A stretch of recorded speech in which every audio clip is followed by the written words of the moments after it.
데살로니가전서 4장 1절은 이렇게 시작합니다. 그러므로 형제들아 우리가 끝으로.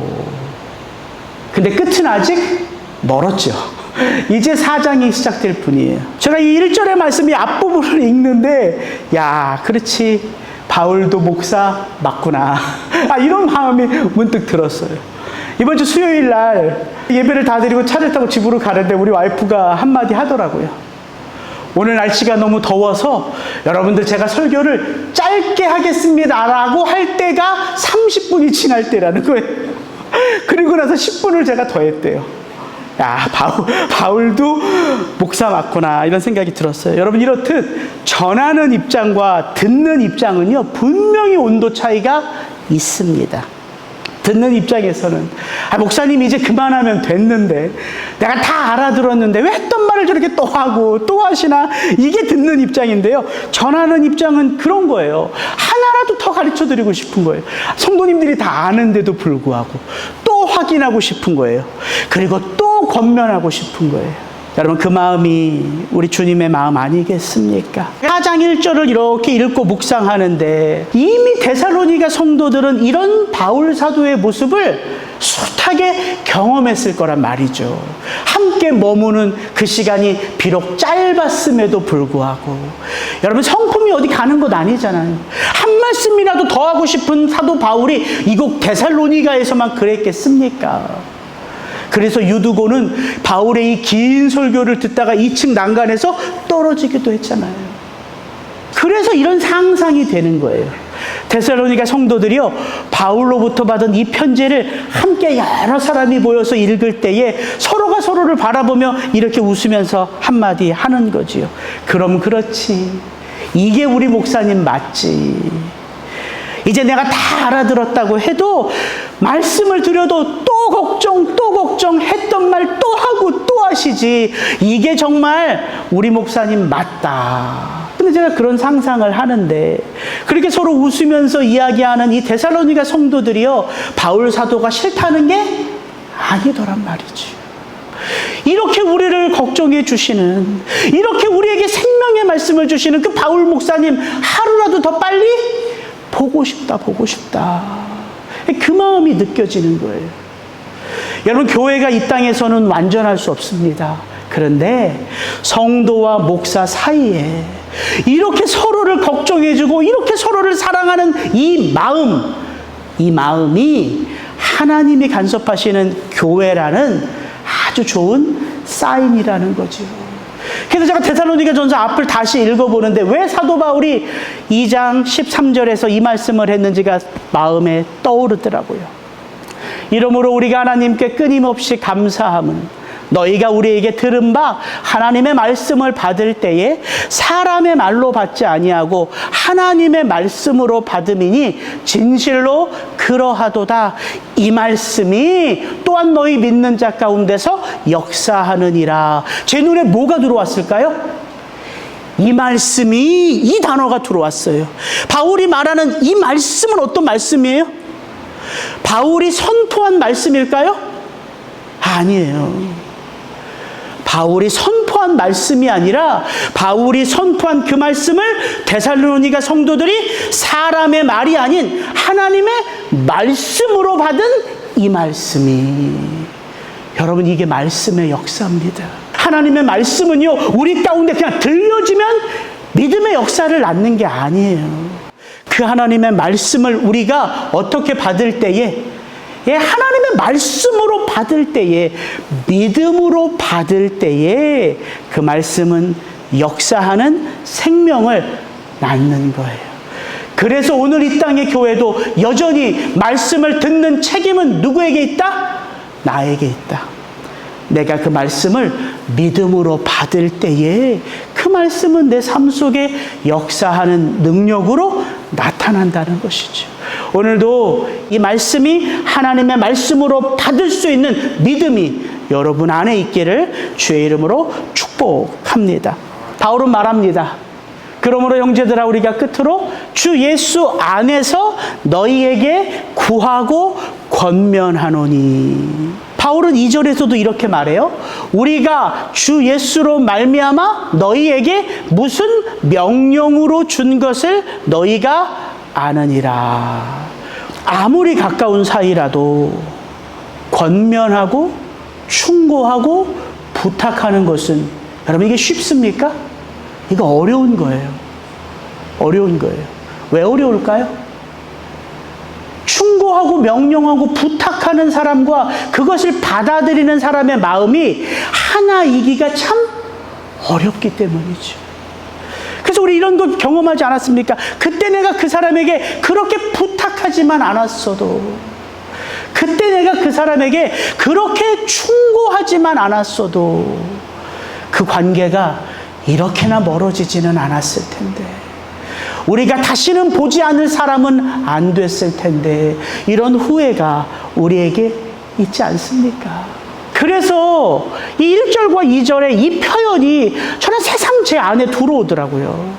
주 예수 안에서 너희에게 구하고 권면하니, 주 예수로 말미암아 너희에게 명령하니, 이거예요. 바울은 결코 사도의 권위로 부탁하고 명령한 것이 아니라는 거예요. 여러분, 사실 바울 정도면 이 데살로니가 성도들에게 그렇게 명령해도 돼요. 바울은 사도거든요. 이 데살로니가 교회 누가 개척한 교회입니까? 바울이에요. 이 교회에 바울보다 어른은 없습니다. 그 누구도 바울을 함부로 대하지 못합니다. 그러나 그럼에도 불구하고 바울은 경험이나 지위로 말하지 않았다는 거예요. 그럼 바울은 어떻게 그 명령을, 어떻게 그 충고를, 어떻게 그 권면을 주었다 말합니까? 주 예수 안에서, 주 예수로 말미암아. 이런 대화법이 있다는 거예요. 아, 그렇구나. 주 예수로 말하는 법을 배워야 되는구나. 주 예수로 말미암아 말하는 삶을 내가 살아야 되겠구나. 여러분, 그것이 신앙의 한 부분이란 말입니다. 목사님, 적어도 저는 주관적이진 않아요. 저는 철저히 객관적입니다. 목사님, 저는 그 사람처럼 감정적으로 말하지는 않아요. 저는 굉장히 객관적이에요. 논리적입니다. 예, 감정적인 것보다는 훨씬 낫겠죠. 그러나 그게 신앙의 대화법이 아니라는 거예요. 우리 뭘 배워야 된다고요? 예수 안에서 말하는 법. 예수로 말미암아 살아가는 삶으로 말해야 된다고요. 여러분, 왜 우리 농담처럼 이런 말 하지 않습니까? 저 사람은 참 사람은 좋은데 아는 티를 너무 많이 내. 저분은 참 인격은 훌륭한 것 같은데 꼭 저렇게 돈 많은 티를 내야 될까? 여러분, 이렇게 사람이요, 예민해요. 영적 존재입니다. 그 사람이 그렇게 아는 티를 냈겠어요? 그분이 그렇게 돈 많은 티를 냈겠습니까? 아, 나 시계가 이게 너무 좋은데 몇 시지? 이런 사람들이 어디 있겠어요? 의도하지 않았음에도 불구하고 상대방은 그걸 느낄 수가 있다, 없다? 있다. 그래서 예수 안에서 살아가는 게 삶이 되어야 하는 거예요. 그래서 예수로 말미암아 살아가는 삶으로 말해야 되는 거지요. 그래서 이 데살로니가 성도들은 바울의 명령, 바울의 충고 기분 나쁘게 들을 수가 없어요. 왜? 바울이 자기만 하라는 게 아니거든요. 자기 유익을 위하여 명령하는 게 아닌 걸 데살로니가 온 성도들이 다 알아요. 그의 말에서 주님을 느끼고, 그의 말에서 주님을 보고, 그의 명령 속에서 주님의 뜻을 깨닫게 되니까 아멘으로 받을 수 있는 거예요. 이게 데살로니가 성도들과 그들 가운데 하나님의 말씀을 전했던 사도 바울의 모습이라는 것이죠. 그래서 저는 여러분들을 축복합니다. 우리 리사운드 성도님들, 적어도 티를 내려면 누구 티만 낸다? 예수님 티만 낸다. 여러분이 아는 그것 때문에 예수의 사랑이 느껴지고, 여러분이 남보다 더 많이 가진 그것 때문에 예수의 마음을 느끼는 삶을 사는 것, 여러분 이것이 리사운드의 성도들의 모습이라고요. 리사운드, 그 내 것이 하나님의 것이기에 흘려보내는 삶. 그래서 성경은 말하는 거죠. 오직 주 예수 안에서 자랑하라. 여러분, 우리가 자랑할 게 예수님밖에 없습니다. 왜요? 바울은 말합니다. 이는 아무 육체도 하나님 앞에서 자랑하지 못하게 하려 하심인데, 왜냐하면 예수는 하나님으로부터 나와서 너희에게 지혜와 의로움과 거룩함과 구원함이 되셨으니 기록된 바 자랑하는 자는 주 안에서 자랑하라. 여러분, 우리가 그래서 예수 이름 자랑하는 거예요. 그 예수가 내게 살 지혜를 주시고, 그 예수가 하나님 앞에 나를 의롭게 하시고, 그 예수 때문에 내가 세상 가운데 거룩한 삶의 모습으로 드러나기에 자랑할 분은 오직 예수예요. 그래서 바울이 말하는 거죠. 오직 내게는 십자가 외에는 자랑할 것이 없다.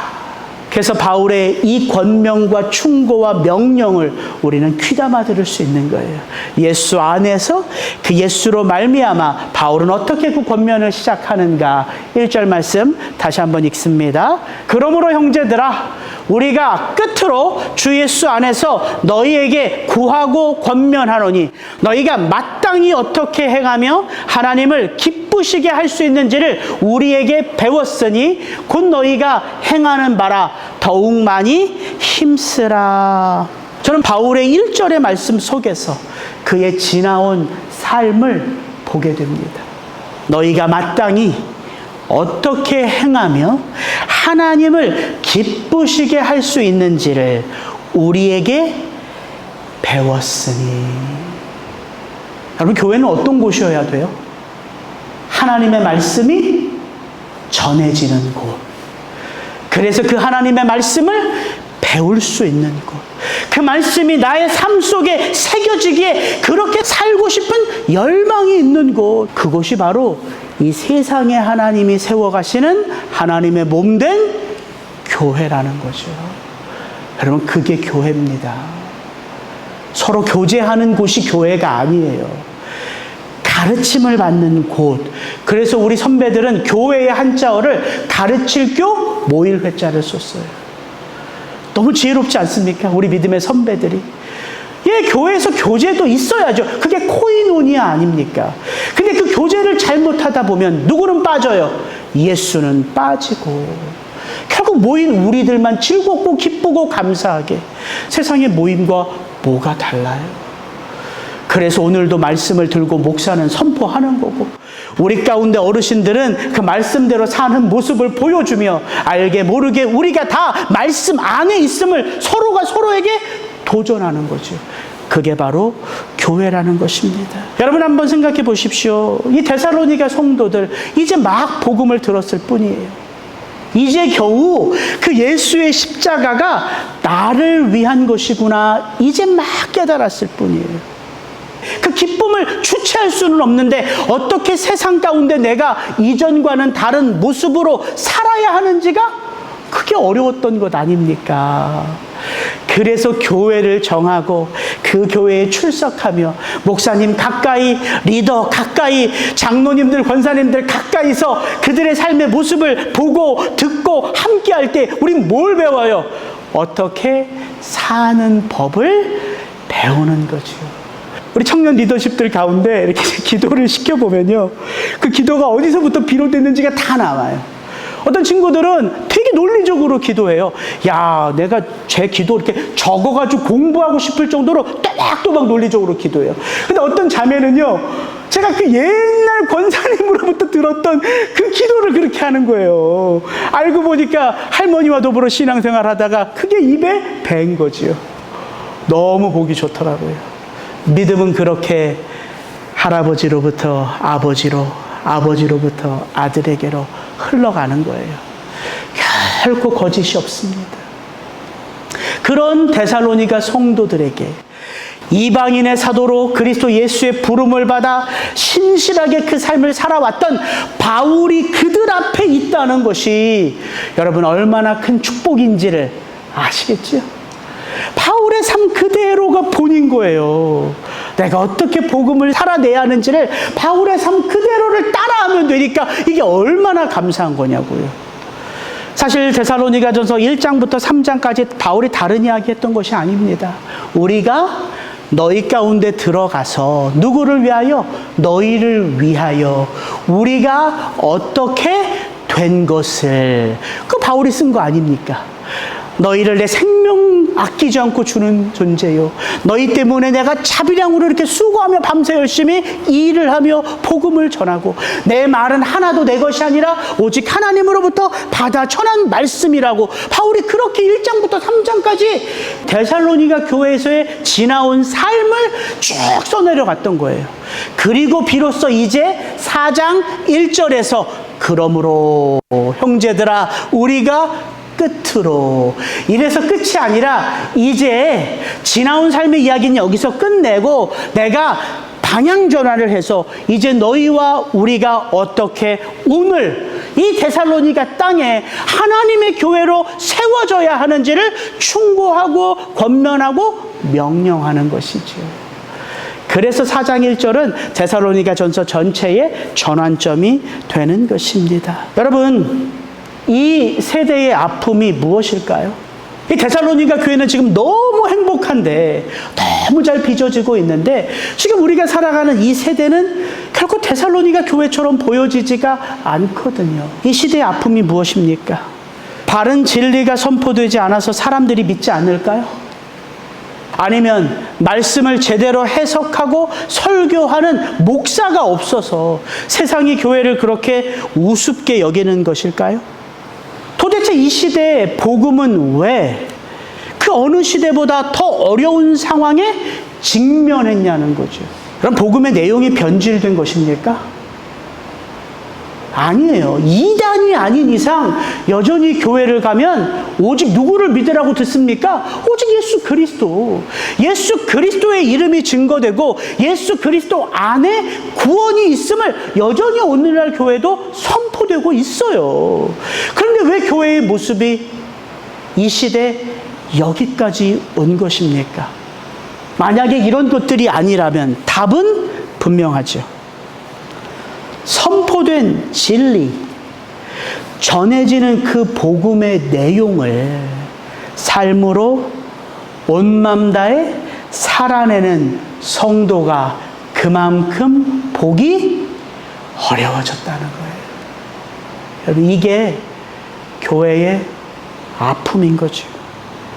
누구나 말은 다 그렇게 합니다. 예수 그리스도라고. 오직 예수, 오직 성령, 오직 말씀, 오직 구원. 말은 그렇게 해요. 그런데 그 이름 때문에 손가락질 당해도 웃을 수 있고, 손해를 입어도 감사할 수 있고, 정말 바보처럼 사는 거예요. 근데 오늘날 우리 가운데, 여러분 세상 막 바라볼 필요 없습니다. 우리 자신의 모습을 돌아보십시오. 우리가 어떻게 지금 살아가고 있는지. 내 자신. 나는 예수 믿어서 뭣도 받아야 돼요? 복도 받아야 되고, 세상 가운데 나는 손해보면 안 되잖아요. 그 누구보다 민첩하게 살아야죠. 이런 모습으로 우리가 살아가고 있는 것은 아니냐는 것이죠. 여러분, 우리 믿음의 선배들은 세상 사람들의 눈으로는 바보처럼 살았습니다. 모세가요, 애굽 궁실의 왕자였습니다. 그 즐거운 낙을 포기하고 그 도망가는 백성들의 리더가 되어 살아보겠다고 하는 삶이 모세의 삶이었어요. 아브라함이요, 잘 나가는 우상장수였어요. 사업가였습니다. 요즘 말로 하면. 그래도 꽤 잘 나가는 사업가였어요. 근데 그가 그 처음 듣는 그 신의 부름 앞에 본토 친척 아비집을 떠나 알지도 못하는 땅으로 갔다고요? 그거 바보처럼 사는 것 아닙니까? 그래서 사탄 마귀는요, 아예 이 세상 가운데 교회는 그런 곳이야, 성도들은 원래 그래, 이걸 세상에요 광고하는 것처럼 보여줘요. 여러분, 드라마나 영화를 보십시오. 거기에 위선자로 등장하는, 다중인격자로 등장하는 사람들은 다 누굴까요? 목사, 장로, 권사예요. 영화가 그래요. 드라마가 그래요. 물론 그게 진실도 아니고 진리도 아니고 맞는 것도 아닙니다. 그런데 우리가 그게 이 세상의 풍조인 것을 놓쳐서는 안 돼요. 제가 이런 생각이 들더라고요. 야, 정말 세상 그 어느 곳에서도 교회가 있어야 되겠구나. 왜? 교회는 그런 것이 아닙니다. 성도는 원래 그렇게 사는 게 아닙니다. 이걸 세상 곳곳에 우리가 보여주지 않으면 정말 세상은 박제된 교회. 옛날의 교회는 이렇게 훌륭했어. 옛날의 성도들은 이렇게 믿음으로 살았어. 근데 그게 다 박제된 거예요. 오늘날 아무도 교회라는 이름으로 살아가는 성도는 아무도 그렇게 안 살아. 그게 박제된 교회 아닙니까? 그래서 저는 정말 이 말씀이 새롭게 들어오더라고요. 오직 성령이 너희에게 임하시면 너희가 권능을 받고 예루살렘과 온 유대와 사마리아와 땅끝까지 이르러 내 증인이 되리라 하시니, 그러므로 너희는 가서 모든 민족을 제자로 삼아 내가 너희에게 분부한 모든 것을 가르쳐 지키게 하라. 볼지어다 내가 세상 끝날까지 너희와 항상 함께 있으리라 하시니라. 이게 저는 오늘 말씀을 준비하면서 새롭게 다가오더라고요. 아, 복음이 영광스러운 곳이니까 땅끝까지 이르러 복음을 전하고 모든 민족으로 제자를 삼아야 되겠다로 들어오는 게 아니라, 아, 그렇구나. 우리가 정말 이 세상 곳곳에 주님의 몸된 교회로 들어가야 할 것은 세상 그 누구도 무엇하지 못하도록, 핑계하지 못하도록. 그래서 우리가 밝은 곳에 교회를 세우는 게 아니라 가장 어두운 곳에, 가장 은밀한 곳에, 가장 추한 곳에도 뭐가 세워져야 돼요? 교회로 그 누군가는 들어가야 된다고요. 핑계댈 수 없게. 적어도 하나님 앞에 이렇게 말하면 안 되잖아요. 저는요, 정말 교회가 그런 곳인 줄은 몰랐습니다. 저는 예수님, 성도가 그렇게 살 수 있다는 것을 한 번도 본 적이 없어요. 그래서 예수 안 믿었어요. 이런 핑계를 대면 안 되잖아요. 그게 우리 예수님의 마음이라고요. 잘 보십시오. 예루살렘과 온 유대와 사마리아와 어디까지? 땅 끝까지. 너희는 가서 누구로? 모든 민족으로. 언제까지? 보라, 내가 세상 끝날까지. 왜 예수님이 이 표현들을 마치 과장한 것처럼 모든 민족으로, 모든 세상 끝까지, 끝날까지, 왜 이런 말을 해요? 그래야지만 예수님의 심판이 정당하기 때문이에요. 왜? 예수님은 모든 영혼을 사랑한다 하셨잖아요. 그래야지 그 심판이 정당할 거 아닙니까? 너는 봤다, 교회가 어떤 곳인지를. 너는 들었다, 복음이 어떤 능력인지를. 너는 그들과 함께 살았다, 성도가 어떻게 사는지를. 그래야 그 심판이 정당한 것 아닙니까? 그래서 이 말씀이 정말 새롭게 들어오더라고요. 예수님이 언제 마지막에 온다 말씀하셨는지. 마태복음 24장 14절. 이 천국 복음이 모든 민족에게 증언되기 위하여 온 세상에 전파되리니 그제야 끝이 오리라. 여러분, 이게 예수님의 마음이라고요. 나와 함께 이 일을 감당하지 않겠니? 여러분, 이게 부르심이에요. 부르심. 성도 가운데 그 누가 하나님 나라의 대표가 되고 싶겠습니까? 누가? 목사님, 무슨 말씀, 저 아직 준비 안 됐어요. 그런 사역은 장로님이나 권사님이나 안수 집사님이 하셔야죠. 저는 아직 준비 안 됐습니다. 젊은 사람들은 그렇게 대답하기가 쉬워요. 아직 목사님, 제가 시간이 안 돼요, 시간이. 그리고 다 운동장에 나가서 뛰려고 하지는 않습니다. 뭐 하기를 원할까요? 관중석에 앉아서 구경하기를 원해요. 근데 참 또 이런 사람들이요, 감탄은 잘해. 장로님, 저 모습 보니까, 고난의 때에는 저 장로님처럼 살아야 되겠구나. 저렇게 살아야 되는구나. 저런 환난이 오면 아 그렇구나, 아 권사님처럼 내가 기도하면 되겠구나, 이게 또 감탄은 잘해요. 받아 적기는 잘해요. 그런데 정말 고난이 오면 아 내가 저렇게 살아야 되겠구나 하는 매뉴얼들은요 하나도 기억이 안 돼요. 기억이 안 납니다. 그럼 아무 능력이 안 돼요. 백날 써도요 효과가 없어요. 왜냐하면 관중석에 앉아 있으면요 고난이 닥치면 어떤 삶이 나올까요? 내가 적은 매뉴얼이 나와서 그걸대로 살아가는 게 아니라 그렇게 관중석에 늘 앉아 있었던 익숙한 내 삶의 반응이 그대로 나오는 것뿐이에요. 그래서 고난 앞에 떨고 주저하고 어떻게 하면 이 고난을 피해갈까 거기에 온 생각이 다 들어가요. 왜? 그게 우리의 삶이었으니까. 실제 뛰는 거는 어른들이고 나는 그냥 관중석에서 잘 뛰나 못 뛰나 이거 지켜보기를 원했는데 뛰는 법을 어디서 배워요? 그래서 성경은 고난이 성도의 선택이다, 필수다. 뭐예요? 필수다. 고난은 성도에게 선택이 아니에요. 필수입니다. 고난 속에 신음하는 고통의 소리는 하나님이 잠들어 있는 성도를 깨우는 하나님의 메가폰이다. 누가 그렇게 썼어요. 그걸 우리는 신앙이라는 삶을 살아가면서 하나하나 배우는 거예요. 그래서 믿음은 어디에서 세워진다고요? 보는 것에서 세워지지 않고 고난 속에 들어가면 우리의 믿음은 새로워져요. 그 고난의 그 자리에서 마치 풀무불 같은 데서 우리가 달궈지는 거예요. 그래서 백날 들었던 거 하나도 기억 안 나고요. 거기서부터 다시 시작하는 거예요. 아, 이렇게 하나님을 부르는 거구나. 아, 이렇게 하나님께 매달리는 거구나. 아, 이렇게 금식하는 거구나. 아, 이렇게 절제하는 거구나. 아, 이렇게 인내하는 거구나. 다 고난 속에서 배워요.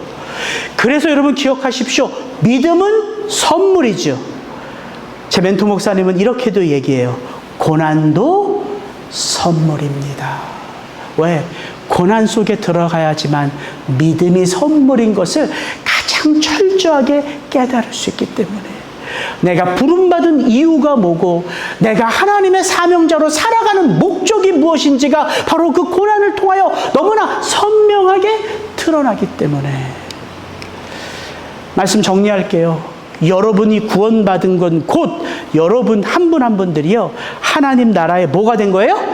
대표가 된 거예요.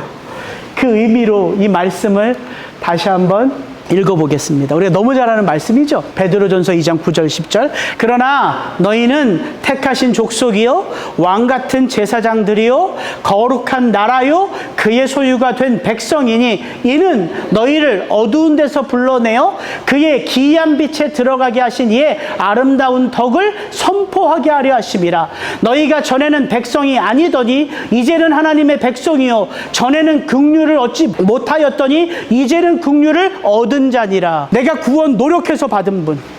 구원은 은혜로 받은 거예요. 근데 은혜로 왜 우리가 구원을 받았어요?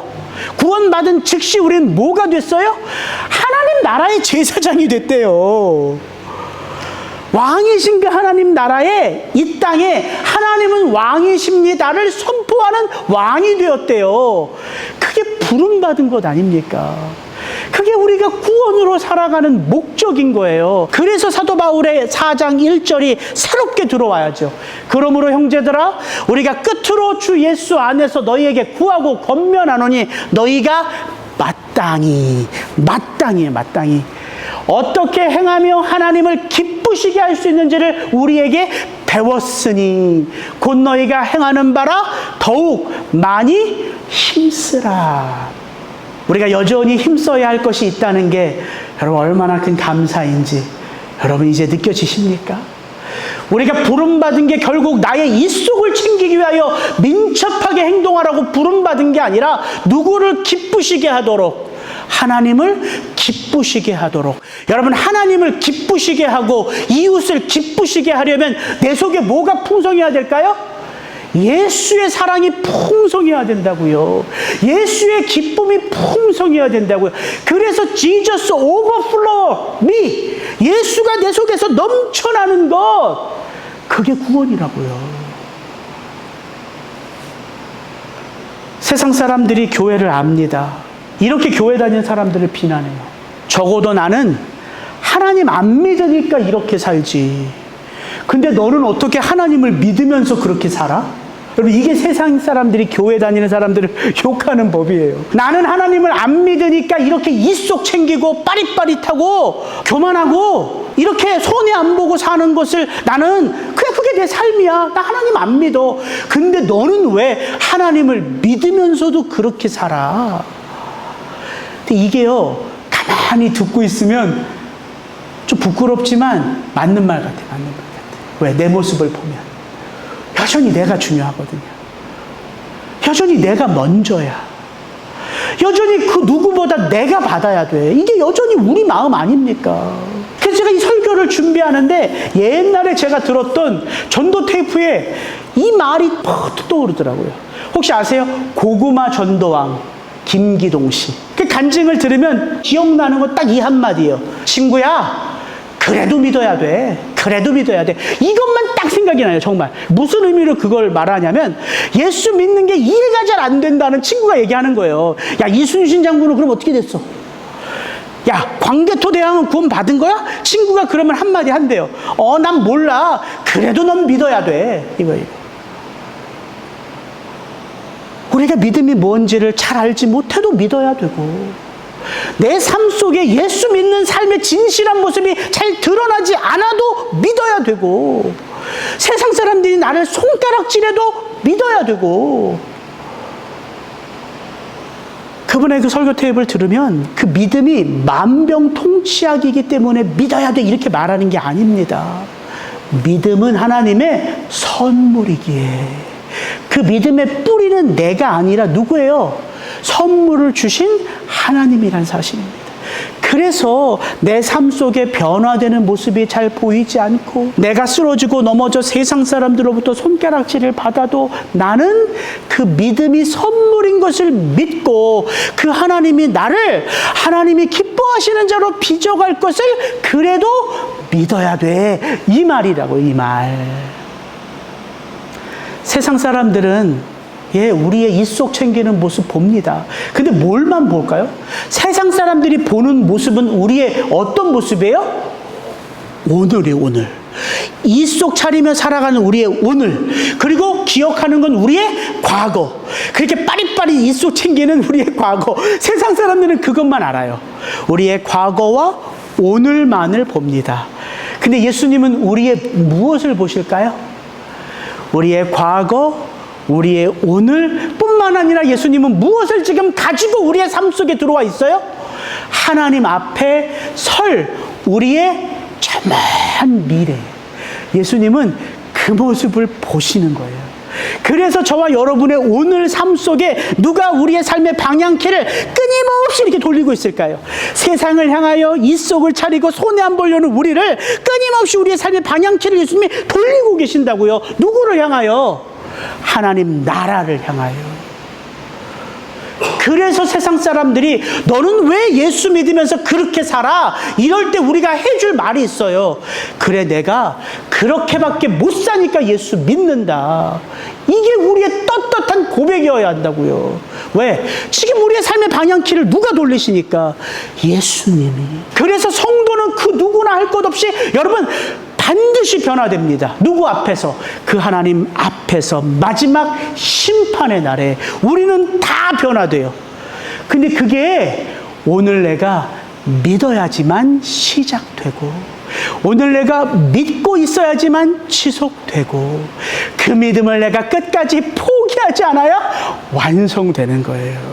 그래서 믿음은 우리 힘으로 이루어가는 게 아닌 거지요. 그래서 우리가 더욱 힘써야 하는 거예요. 저와 여러분의 삶 속에 애쓰고 수고하고 힘쓰시는 분이 사실은 누구이기에? 예수님이기에. 끊임없이 우리의 방향키를 돌리십니다. 형우가 잘못됐다. 이건 너를 기뻐하는 생각이다. 방향키 주시. 하나님을 기뻐하는 생각이 무엇인지를 또 돌아보고. 형우가 너의 마음속에 성도 하나도 없다. 다시 또 돌아보고. 성도님 한 분 한 분들을 다시 또 돌아보고.